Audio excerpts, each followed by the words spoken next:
Daemon hunters जो film है वो एक हॉरर एक्शन कॉमेडी है। इंडिया और ताइवान के बीच में फर्स्ट को प्रोडक्शन कोलैबोरेशन कह लीजिए वो है।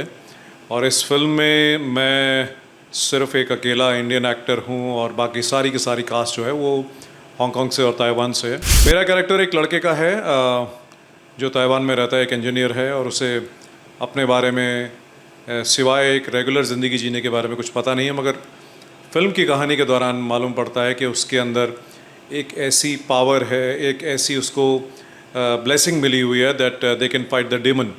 और जो डिमन दुनिया में दोबारा आ जाता है, एक्शन कॉमिकल हॉरर वे में हम लोग जो हैं उसको फाइट करते हैं। हाँ, इस फिल्म के लिए मैं ताइवान गया था, ताइपे में ऑलमोस्ट 3 महीने था। मैं यही कहना चाहूँगा कि जिस तरह का अप्रिसिएशन और प्यार मेरे काम को मुझे पर्सनली लोगों से मिला है, आगे भी मिलता रहे मुझे इस तरह से, ताकि मैं अच्छे से काम करके सबको एंटरटेन करता रहूं, सबका प्यार, सबकी सराहना, सबकी ब्लेसिंग्स लेता रहूं। और मेरी 2 फिल्में आ रही हैं इस साल में। एक हिंदी फिल्म है सेकंड चांस, जो कि एक थ्रिलर है जिसके डायरेक्टर सचिन करांडे हैं, और दूसरी फिल्म है डेमन हंटर्स, जो कि मेरी पहली इंटरनेशनल फिल्म है, which is a first India Taiwan collaborations. सबसे पहले हमें ये जानकर खुशी हुई कि आप इंटरनेशनल फिल्म डेमन हंटर्स के बारे में हमें बताया था। ये फिल्म जॉनर की है और कैरेक्टर क्या है? बेसिकली डेमन हंटर्स जो फिल्म है वो एक हॉरर एक्शन कॉमेडी है, और ये इंडिया और ताइवान के बीच में फर्स्ट को प्रोडक्शन कोलैबोरेशन कह लीजिए वो है। और इस फिल्म में मैं सिर्फ एक अकेला इंडियन एक्टर हूँ और बाकी सारी की सारी कास्ट जो है वो हांगकांग से और ताइवान से है। और मेरा कैरेक्टर एक लड़के का है जो ताइवान में रहता है, एक इंजीनियर है, और उसे अपने बारे में सिवाय एक रेगुलर ज़िंदगी जीने के बारे में कुछ पता नहीं है, मगर फिल्म की कहानी के दौरान मालूम पड़ता है कि उसके अंदर एक ऐसी पावर है, एक ऐसी उसको ब्लेसिंग मिली हुई है that they can fight the demon. और जो डिमन दुनिया में दोबारा आ जाता है, किस तरह से वो एक एक्शन कॉमिकल हॉरर वे में हम लोग जो हैं उसको फाइट करते हैं। इस फिल्म में आपने किस तरीके की प्रिपरेशन की है? क्या आपको स्पेशल ट्रेनिंग या वर्कशॉप का मौका मिला था? हाँ, इस फिल्म के लिए मैं ताइवान गया था, ताइपे में ऑलमोस्ट 3 महीने था। और 15-20 दिन पहले शूट से मुझे जाना पड़ा, क्योंकि जो भी एक्शन की ट्रेनिंग उन्होंने देनी थी और एक्शन जो कोरियोग्राफी उन्होंने एक फ़िल्म के लिए सेट की हुई थी, उसकी रिहर्सल्स काफ़ी हुई 15 दिन तक। और क्योंकि मुझे थोड़ी बहुत चाइनीज़ भी बोलनी थी इस फिल्म में, क्योंकि ये फ़िल्म जो है प्राइमरीली मैंड्रिन चाइनीज़ में ही है, तो ज़्यादातर मैंने इंग्लिश बोली है, मगर फिर भी मुझे कई जगह पर बोलनी थी, तो थोड़ा सा एक आइडिया हो जाए, लैंग्वेज से फेमिलियरिटी हो जाए, इसलिए मुझे जाना पड़ा। तो ये ट्रेनिंग का हिस्सा तो थे काफ़ी। आपके कोस्टार जेसी लिन और रेगिना ली के साथ काम करना कैसा रहा? उनके साथ कौन से सीन्स के मोमेंट आपको यादगार है? अच्छा रहा बहुत। जेसी लिन वहाँ के एक अच्छे जाने माने एक्टर हैं, और रेजिना ली एक हमारी फिल्म की लीड एक्ट्रेस हैं। दोनों के साथ ही बहुत अच्छा रहा। एक पर्टिकुलर सीन है उसमें कि मैं एक जगह पहुँचा हूँ और वहाँ पर मैं एक चिकन के साथ फाइट कर रहा हूँ एक चिकन है जो पोजेस हो गया है, उसके साथ मैं फ़ाइट कर रहा हूँ, रेजिना मेरे साथ उसमें। तो वो सीन शूट करने में बहुत मज़ा आया, क्योंकि एक रबर के चिकन को आपने ऐसे पकड़ना है और इस तरह से उसके साथ आपने एक्शन करने हैं कि जैसे वो ज़िंदा है और आपको बाइट करने की कोशिश कर रहा है। तो वो कोरियोग्राफी जो थी उन्होंने बहुत अच्छे से सेट की, और उसमें मैं और रेजिना है उस सीन में। और एक क्लाइमैक्स है हमारी फिल्म का जिसमें हम एक डेविल के साथ लड़ रहे हैं, मैं और जेसी लिन। तो वो तकरीबन हमारा क्लाइमैक्स जो है 10-12 दिन तक शूट हुआ। उसमें बहुत सारे स्पेशल इफ़ेक्ट्स हैं, उसमें बहुत सारा एक्शन हमने ऐसा किया है, उसमें बहुत सारा केबल वर्क है, तो काफ़ी यादगार शूट थी मेरे लिए। इस फिल्म के डेमन हंटर्स को कान फिल्म मार्केट में भी शोकेस किया गया। आपके लिए ये एक्सपीरियंस कैसा रहा? अभी कांस फिल्म मार्केट में हमने सिर्फ अपना पोस्टर रिलीज़ किया, और इसकी एक शो रील थी, वो डिस्ट्रीब्यूशन मार्केट के लिए हमने कांस में लेकर गए थे। फिल्म अभी रिलीज़ नहीं हुई है, ना ही कोई प्रीमियर हुआ है, अभी तो फिल्म का पोस्ट प्रोडक्शन चल रहा है। तो नवंबर तक जो है हमारी इस साल में 2025 में रिलीज़ है फिल्म, और ग्लोबल रिलीज़ है, थिएट्रिकल। आप अमेज़न प्राइम वीडियो की सीरीज बेस्ट सेलर में नॉमिनेट ताहिर वली का रोल कर रहे हैं। जी। तो इस कैरेक्टर को प्ले करते वक्त आपको क्या चीज़ ने सबसे ज़्यादा चैलेंज की? बेस्ट सेलर अमेज़ॉन की जो सीरीज़ थी उसमें हाँ ताहिर वज़ीर का कैरेक्टर था। वो कैरेक्टर के दो डायमेंशंस हैं। एक जो करंट डायमेंशन था उसका सीरीज़ के अंदर, जो कि उसकी निजी ज़िंदगी है, जो उसकी रेगुलर लाइफ चल रही है, और एक उसका वाक़या ऐसा था कि वो सब अपनी लाइफ को जो है ठुकरा के छोड़ छाड़ के पहाड़ों में चला जाता है to a point of being suicidal. तो दोनों के बीच का जो एक डिफरेंस था वो बहुत ज़्यादा स्टार्क और बहुत कॉन्ट्रास्टिंग था। तो वो चीज़ मेरे लिए यादगार भी है और उसके लिए थोड़ी सी तैयारी भी करनी पड़ी, क्योंकि लुक मेरी बहुत डिफरेंट थी। इनफैक्ट हम लोगों ने उस जो पोर्शन है उसे स्टार्ट किया था क्योंकि मेरे बाल बहुत लंबे थे, मेरी दाढ़ी बहुत लंबी थी उस टाइम पर। वो जो स्पेस है उस कैरेक्टर की, वो एक, जैसे मैंने बोला कि वो ज़िंदगी से परे होके सुसाइडल मोड पर जा चुका है, और उसके बाद अचानक से जो उसकी ज़िंदगी टर्न अराउंड करती है and he becomes a regular looking guy. तो काफ़ी कॉन्ट्रास्टिंग उसमें था और वो अच्छा लगा, मज़ा भी आया करने में। इस सीरीज में एक्टर मिथुन चक्रवर्ती श्रुति हसन के साथ काम करना कैसा रहा और उनसे आपने क्या क्या सीखा? बहुत अच्छा रहा। श्रुति हासन बहुत कमाल की एक्ट्रेस हैं और वो भी मल्टीलिंगुअल हैं, अलग अलग लैंग्वेजेस में काम करती हैं, तेलुगु, तमिल, हिंदी में, और उन्होंने इंग्लिश में भी काम किया है, और सिंगर हैं बहुत अच्छी, और हमारी अच्छी एक कमराडरी भी रही, हमारी दोस्ती भी हो गई।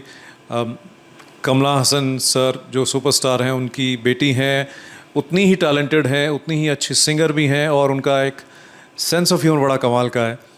और मिथुन सर के बारे में मैं क्या कहूँ, मिथुन सर तो इतने मुकम्मल एक्टर और इतने बड़े सुपरस्टार हैं कि उनसे हमने बहुत कुछ सीखा है। और ख़ास तौर पे उनसे एक बड़ी कमाल की चीज़ मैंने जो सीखी वो ये थी कि इतनी स्टारडम, इतनी फिल्में, इतना लंबा करियर होने के बाद भी उनके अंदर एक जो ह्यूमिलिटी है वो अभी भी उसी तरह से है कि जो आपको शायद शर्मिंदा कर दे। और दूसरा ये है कि वो आज भी अपने काम को लेकर उतने ही एंथुजियास्टिक और उतने ही जिसको बोलेंगे एक्साइटेड रहते हैं जैसे एक न्यू कमर होता है। तो आई थिंक इस तरह की चीज़ें सीखनी चाहिए कि आदमी को हमेशा उतना ही एक्साइटेड रहना चाहिए कि जैसे मेरी ये पहली फिल्म है या मेरी पहली सीरीज़ है और मुझे उतनी ही मेहनत करनी है। शायद इसीलिए जो हमारे सुपरस्टार्स हैं उनका करियर इतना लंबा और उनकी इतनी बड़ी बड़ी फिल्में देखकर हम जो है इंस्पिरेशन लेते हैं उनसे। आप अपने करियर में कई डाइवर्स रोल हो चुके हैं जी, कर चुके हैं, तो आपके लिए किस रोल में सबसे ज़्यादा सेटिस्फैक्शन मिला आपको? मैंने एक सीरीज़ की थी स्टेट ऑफ सीज 26/11 जो Z5 के ऊपर थी, जो कि एक किताब के ऊपर आधारित है जिसका टाइटल है ब्लैक टॉर्नेडो। बेसिकली जब 2008 में मुंबई पर जो आतंकवादी हमला हुआ था उस वाक़े को लेकर ये एक किताब लिखी गई थी, जिसमें NSG नेशनल सिक्योरिटी गार्ड्स, हमारे ब्लैक कैट कमांडोज़ हैं, उनकी जो एक यूनिट जो दिल्ली से आई थी यहाँ पर वो ऑपरेशन के लिए, बेसिकली उनके पॉइंट ऑफ व्यू से एक सीरीज़ थी। और उस पूरी की पूरी 150 कमांडोज़ की यूनिट को हेड कर रहे थे कर्नल सुनील शेरोन, वो से कमांडिंग ऑफिसर थे पूरी यूनिट के। मैंने कर्नल सुनील शेरोन साहब का रोल प्ले किया था उसमें, और I think that's one of my most exciting and one of my best performed roles. OTT platform जैसे अमेज़न प्राइम वीडियो और नेटफ्लिक्स के साथ काम करने का एक्सपीरियंस कैसा रहा? क्या आपको लगता है कि ये प्लेटफॉर्म एक्टर्स को ज़्यादा क्रिएटिव फ्रीडम देते हैं? नहीं, क्रिएटिव फ्रीडम की बात नहीं है, सिर्फ OTT में और फिल्मों में थोड़ा सा फ़र्क ये है कि कई कहानियाँ ऐसी होती हैं जो आपको शायद 2 घंटे में नहीं कह सकते हैं। 2-2.5 घंटे की जो फिल्म होती है उसमें वो पूरी कहानी नहीं कही जा सकती, तो उसको थोड़ा सा फैलाव देकर उसके बहुत सारे पहलू को और जोड़कर और उसको एक एलाबोरेट तरीके से कहने का एक मीडियम है OTT, जिसमें आप तकरीबन 35 से 40 मिनट के कम से कम 8 से 10 एपिसोड उस कहानी को कहने के लिए बना सकते हैं। तो क्रिएटिव फ्रीडम तो फिल्मों में भी मिलता है, मगर ये है कि इसमें कहानियाँ जो हैं for an actor this is the same medium. उसके लिए फिल्म मेकिंग सेम है, चाहे वो OTT सीरीज़ हो या फिर वो किसी फिल्म पर काम कर रहा हो, मगर कहानियाँ कहने का थोड़ा सा एक जो स्टाइल है वो थोड़ा सा अलग है OTT के ऊपर और स्क्रीन के ऊपर। आपके लिए सक्सेस का क्या मतलब है? क्या आपको लगता है कि अपने करियर में अपने गोल्स को अचीव कर चुके हैं?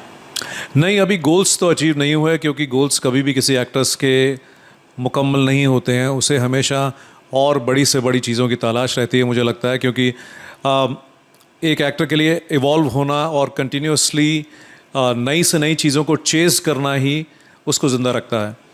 और सक्सेस मैं इस चीज़ को मानता हूँ कि जब आप अपनी मर्ज़ी से, अपने स्पीड पर, अपने तरीके से काम कर सकें और आपको किसी के ऊपर डिपेंडेंसी ना हो, आप किसी के सामने हाथ फैला कर काम ना मांगे, अपनी मर्ज़ी से जो आप जिस तरह का काम जो आपको एक्साइटिंग लगे, जो आपको सेटिस्फैक्ट्री लगे, वो करना चाहें, तो I think success is that. आपको लगता है कि इंडस्ट्री में टैलेंट से ज़्यादा नेटवर्किंग चल रही है? हाँ भी और नहीं भी, मगर अल्टीमेटली जो बेंचमार्क है वो टैलेंट ही है, क्योंकि स्क्रीन के ऊपर आने के लिए तो नेटवर्किंग हो सकती है, मगर स्क्रीन पर जब आप एक बार कैमरे के सामने आ गए तो फिर नेटवर्किंग नहीं, फिर एक्टिंग और टैलेंट ही दिखाना पड़ता है।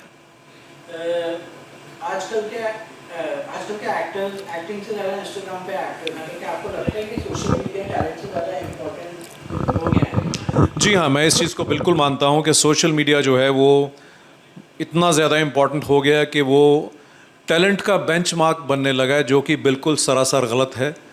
किसी का इंस्टाग्राम अच्छा है, किसी का बुरा है, दैट डज़ नॉट मीन वो उसके टैलेंट का या उसकी एक काबिलियत का बेंचमार्क है। मैं इस चीज़ को नहीं मानता हूँ बिल्कुल भी। क्या आपको कभी किसी रोल के लिए कॉम्प्रोमाइज़ करना हुआ या प्रेशर फील हुआ है? नहीं, ऐसा कभी भी नहीं हुआ। मैंने अपनी मर्ज़ी से ही काम किया है जो किया है। क्या कभी फील हुआ कि आपको इस फिल्म में चांस इसलिए नहीं मिला क्योंकि आप इनसाइडर नहीं थे? ऐसा होता रहता है, क्योंकि being an outsider it does make a difference. जैसे आपने बोला नेटवर्किंग की बात, तो नेटवर्किंग अगर आप इनसाइडर हैं तो नेटवर्किंग भी आपके लिए इजी हो जाती है, मगर अल्टीमेटली मुझे लगता है कि जो चीज़ आपकी किस्मत में लिखी है, जो रोल, जो फिल्म आपके पास आना है, वो किसी भी ज़रिए से, किसी भी तरीके से आपके पास आ जाएगा। थोड़ा रैपिड फायर टाइप का खेल लेते हैं। क्या आपको लगता है कि आजकल के एक्टर सिर्फ ग्लैमर के लिए इंडस्ट्री में आ रहे हैं?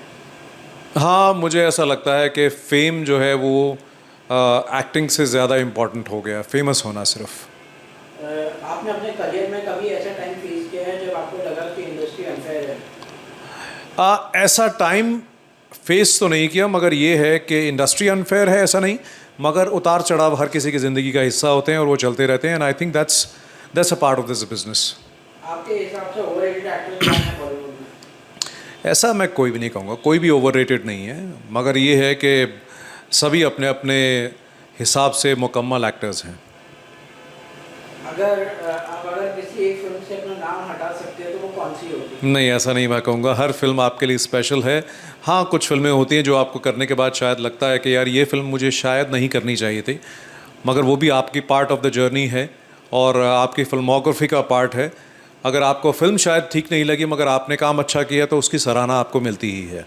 फैशन की बात की जाए तो फैशन में आप प्रियंका चोपड़ा के साथ हैं। जी आपने बहुत ज़्यादा इम्पैक्ट किया था उस फिल्म को। हाँ। बहुत छोटा ही रोल था, तो क्या कहेंगे, कैसी कमराडरी थी उस टाइम पे फैशन के टाइम पे? कुछ फ्यूचर में जानना चाहेंगे आप? नहीं, मैं उसमें प्रियंका चोपड़ा के सामने लीड में था और उसमें बड़े अच्छे मोमेंट्स और रोमांटिक गाने भी थे, तो मैं छोटा रोल तो नहीं कहूँगा उस चीज़ को, मगर ये है कि वो एक ऐसा रोल था जिसने मुझे प्लेटफॉर्म पर लाकर खड़ा किया, एक पहचान बनाई। और प्रियंका बहुत ही ज़्यादा हार्ड वर्किंग और बहुत ही ज़्यादा टैलेंटेड लड़की हैं, एक्ट्रेस हैं, और जिस टाइम हम पैशन कर रहे थे उस टाइम पर भी वो सुपरस्टार थी, और आज जो उन्होंने मुकाम हासिल किया है इंटरनेशनल स्टेज पर, वो भी उनकी बतौर मेहनत और काबिलियत का ही नतीजा है। आपको लगता है कि मतलब प्रियंका हॉलीवुड जाकर गलती नहीं, मतलब यहीं पे रहना चाहिए था? नहीं, बिल्कुल भी नहीं है। क्यों ऐसा कुछ गलती क्यों? लास्ट क्या मैसेज देना चाहेंगे अपने फैंस को और आपका फ्यूचर प्लान्स क्या है? मैं यही कहना चाहूँगा कि जिस तरह का अप्रिसिएशन और प्यार मेरे काम को मुझे पर्सनली लोगों से मिला है, आगे भी मिलता रहे मुझे इस तरह से, ताकि मैं अच्छे से काम करके सबको एंटरटेन करता रहूं, सबका प्यार, सबकी सराहना, सबकी ब्लेसिंग्स लेता रहूं।